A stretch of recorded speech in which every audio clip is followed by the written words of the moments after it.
to do him any good. Wade Whitehouse is gone, and I believe that we will never see him again.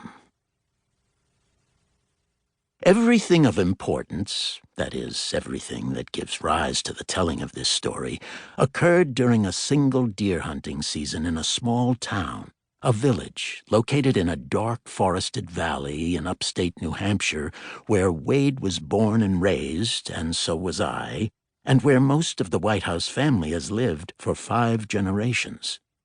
Think of a village in a medieval German folk tale. Think of a cluster of old and new, but mostly old, houses and shops, and a river running through, and hillside meadows and tall trees. The town is named Lawford, and it is 150 miles north of where I live now. Wade was 41 that fall and in bad shape. Everyone in town knew it, but was not particularly upset by it.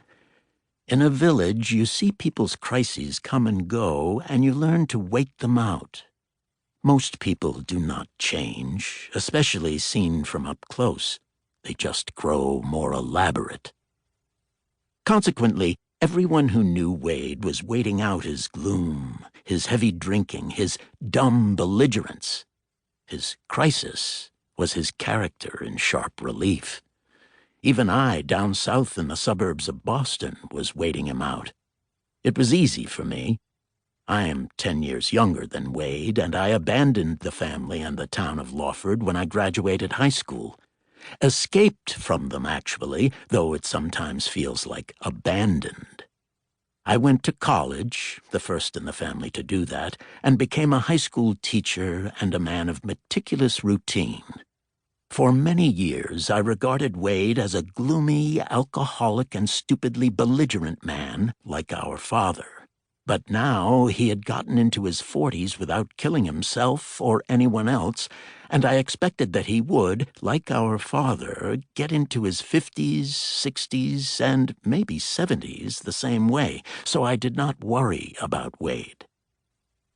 Though he visited me twice that fall and called me on the telephone often and at great length, several times a week and usually late at night after he had been drinking for hours and had sent everyone near him scurrying for safety, I was not moved much one way or the other. I listened passively to his rambling tirades against his ex-wife Lillian and his mournful declarations of love for his daughter Jill and his threats to inflict serious bodily harm on many of the people who lived and worked with him, people whom, as the town police officer, he was sworn to protect.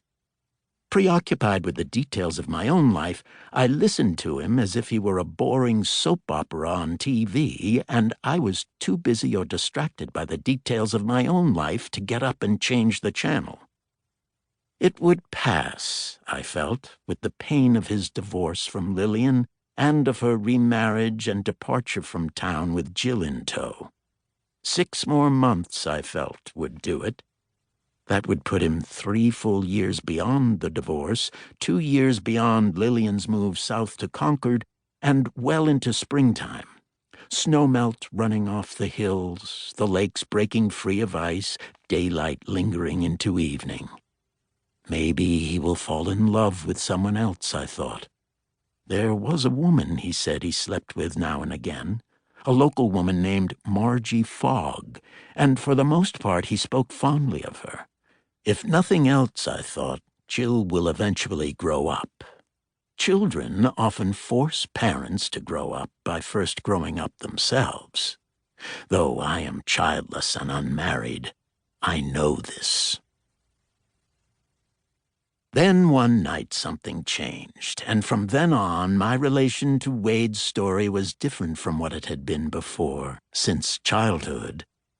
That night, willed detachment got replaced by, sympathy? More than sympathy, I think, and less. Empathy. A dangerous feeling to both parties.